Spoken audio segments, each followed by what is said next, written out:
एकही नवं घर वाढू दिलं नाही. हे सगळे तुमच्या कष्टाचे फळ आहेत. तर त्या सत्काराचा उल्लेख मी यासाठी केला की जे काही ते सांगायचा प्रयत्न करतायत गणेश कारखान्यासंदर्भात, तर मी तुम्हाला एक गोष्टीची खात्री तेव्हाही दिली आणि आजही देतो की या क्षणापासून किंवा त्या दिवसापासून ज्या कालावधीमध्ये आपल्या पॅनलचा पराभव झाला त्या कालावधीपासून तर शेवटच्या जोपर्यंत मी आहे तोपर्यंत गणेश सहकारी साखर कारखान्याची निवडणूक मी लढवणार नाही, आमचे लोक लढवणार नाही, आमचे कार्यकर्ते लढवणार नाही. तो कारखाना तुमचा आहे, तुम्ही चालवा. आम्ही तर म्हणतो नाही आम्हाला पाहिजे. मी सांगतो लिहून स्टॅम्प पेपरवर की आपले जेवढे सभासद असतील ते देऊन टाका राजीनामे. बाबा सभासद सोडून द्या. त्याच्या पलीकडे अजून काय बोललं पाहिजे? आपला कुठलाही उद्देश कोणाची संस्था बंद पाडण्यामध्ये नाहीये. जी न्यायालयीन लढाई आहे, जी हक्काची लढाई आहे, आमची लढाई दिलीपराव फक्त आणि फक्त आमचे प्रवरेचे पैसे सुरक्षित ठेवण्यासाठी आहे. कारण की ते पैसे प्रवरेच्या सभासदांचे आहेत, सुजय विखेंचे नाहीये, राधाकृष्ण विखेंचे नाहीये, ते प्रवरेच्या सभासदांचे आहेत. ज्या सभासदांचे पैसे आज आपण लावून तो कारखाना पुनर्जीवित केला, त्या पैशाच्या हक्काची लढाई आहे आणि ती लढाई लढावंच लागेल. त्या व्यतिरिक्त आमचा कोणाचाही द्वेष नाही, आमच्या कोणाबद्दल आम्हाला काही मांडायचं पण नाहीये.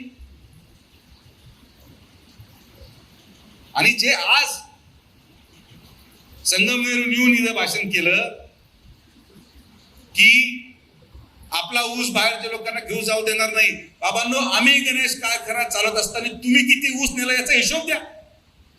साकुरीमध्ये टोळ्या होत्या, नावं देतो मी की साकुरीमधून कोणाचा ऊस नेला संगमनेरनी, गणेश परिसरातून कोळपवडीने किती ऊस नेला, संजुरीने किती ऊस नेला. मग जेव्हा आम्ही कारखाना चालवत होतो तुम्ही नेण्याला चालतो आणि तुम्ही चालवायला लागले तर आम्ही न्यायचं नाही. आम्ही आमच्या कार्यकर्त्यांना जगवणार, आमच्या कार्यकर्त्यांना जिथं इच्छा असेल ते ऊस द्यायचं स्वातंत्र्य त्यांना आहे आणि ते देतील. त्यांना कोणी बळजबरी करू शकत नाही.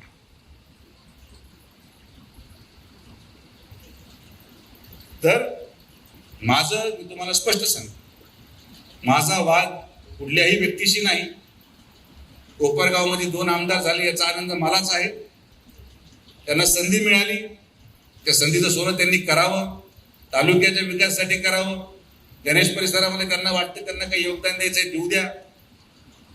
पण आपण, मी दुर्दैवाने आजारी असल्यामुळे गडबड झाली की एक सभा झाली आणि त्याची चर्चा आपले लोक करतात. कशाला चर्चा करायची कोणाच्या भाषणाची? आपण काय पहिल्यांदा ऐकले भाषण असेल? आपण पहिल्यांदा पाहिले भाषण असेल? हे जे भाषण करताय त्यांच्या समोर ऐकायला होते, हे विधानसभेमध्ये आपण पुराव्यानिशी सिद्ध केलंय.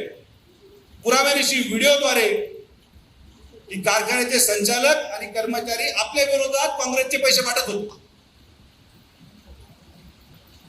होते का विरोधात ते सांगा? व्हिडिओ शूटिंग आहे. आपल्याला नवं आहे काय सगळ्या गोष्टी?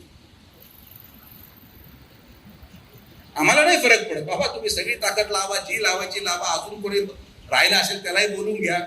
या तालुक्यामध्ये सर्वसामान्य माणसं आणि संघटनेच्या कार्यकर्ते जोपर्यंत प्रामाणिक आहेत तोपर्यंत भारतीय जनता पार्टी आणि विखे पाटील साहेबांच्या केसाला धक्का सुद्धा लागणार नाही.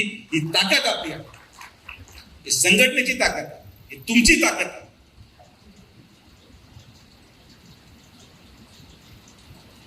तर आपल्याला संघर्ष नवा नाही, आपल्याला कुरवड्या नव्या नाहीये, आपल्याला शेजारून झालेलं अतिक्रमण नवं नाही. आपण कुठल्याही परिस्थितीमध्ये कोणाची चर्चा करता कामा नये, ही काळजी आपल्याला घ्यायची. आपल्याला चर्चा करायसाठी भरपूर आहे ना. गोदावरीची चर्चा करा, कालव्याची चर्चा करा, पाण्याची चर्चा करा, MIDCची चर्चा करा. आज राहता तुम्हाला मी सांगतो, लिहून देतो की 2 वर्षामध्ये जेव्हा राहत्या शहरामध्ये तुम्ही जाल, आज एक जाऊन या, फोटो काढा, व्हिडिओ काढा, आणि 2 वर्षानंतर राहत्या शहरामध्ये तुम्हाला ते शहर ओळख येणार नाही. एवढं अवढव्य आणि सुंदर शहर आपण राहता करणार आहोत. राहताची ओळख, त्याची सुंदरता राहील. आपलं काम आहे, आपण सत्तेमध्ये आहोत, आपण काम. विरोधकाची चर्चा होता का? आपण आपली चर्चा करा, मजा करा, काय त्रास बनू. सगळ्यांचे काम होतील असंही नाही, काही कामं मागं राहतील, काही कामं पुढे येतील.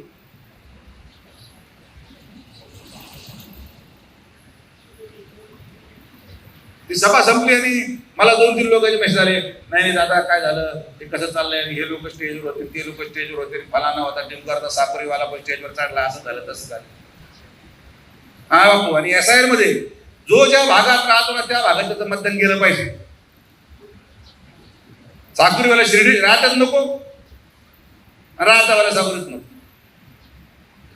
साकुरीत राहतो तर साकुरीत मतदान जाईल, आणि जर राहतात तर मतदान राहतात. तुम्ही सगळेजण एवढ्या वर्षापासून राजकारण पाहता करता, एवढ्या वर्षापासून आपण संघर्ष करतो.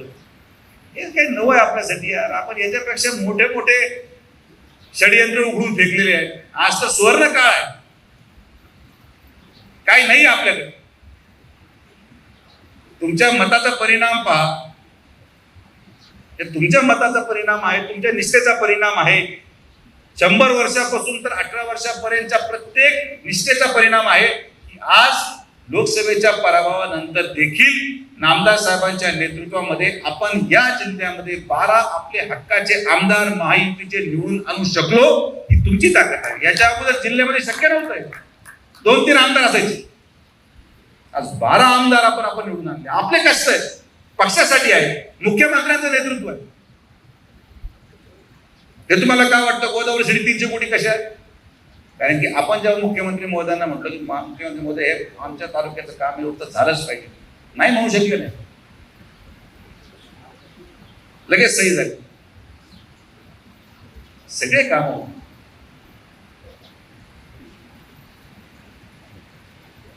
तर चर्चा करण्यासाठी गोष्टी भरपूर आहेत. नेगेटिव्ह चर्चा कृपया करून करत नका जाऊ, त्याने निष्पन्न काही होत नाही. मी आवडून सांगतो तरी मी सत्कार ठेवतो, हा ना, इथं करू आपल्या कार्यकर्त्यांच्या माध्यमातून. आमचं काय म्हणतात, पक्ष वाढला पाहिजे, पक्ष मोठा झाला पाहिजे, कोणी व्यक्ती माझा शत्रू नाही. मी तुम्हाला आजही सांगतो की माझं काही शत्रुता कुठल्या एका व्यक्ती बरोबर नाही. आणि आपण संयमाचीच भूमिका बजावतो. आपण संयमच ठेवलं पाहिजे. कितीही शेजारून अतिक्रमण आलं, कितीही शेजारून अतिक्रमण येऊन भाषणं झाले, आपण आपलं काम विकासावर चालू ठेवलं पाहिजे. कारण की आपलं मतदान हे विकासावर आहे, आपलं मतदान हे प्रगतीवर आहे, आपलं मतदान या मतदारसंघाच्या आणि राहत्या तालुक्याच्या लोकांच्या उज्ज्वल भविष्यासाठी आहे. म्हणून लोक मतदान टाकतात, लोक येतात भाषण ऐकायला, मतात रूपांतर होणार. नाही तर ना 40 वर्षाच्या इतिहासामध्ये, 30 वर्षाच्या इतिहासामध्ये ना शिर्डीमध्ये 23-0 झाला असता, ना राहत्यामध्ये 23-0 झाला असतं. वन साइड मेजॉरिटी दिली लोकांनी, वन साइड. कसला परिणाम? विश्वासाचा परिणाम आणि नेतृत्वावर असलेला विश्वास, नेतृत्वावर असलेली आत्मीयता, याचा परिणाम. त्यामुळे शांतता धरा, फार पेटून उठू नका, निवांत आपल्या गावी रिलॅक्स करा. भांडायचं गावात भांडा, इकडे नका.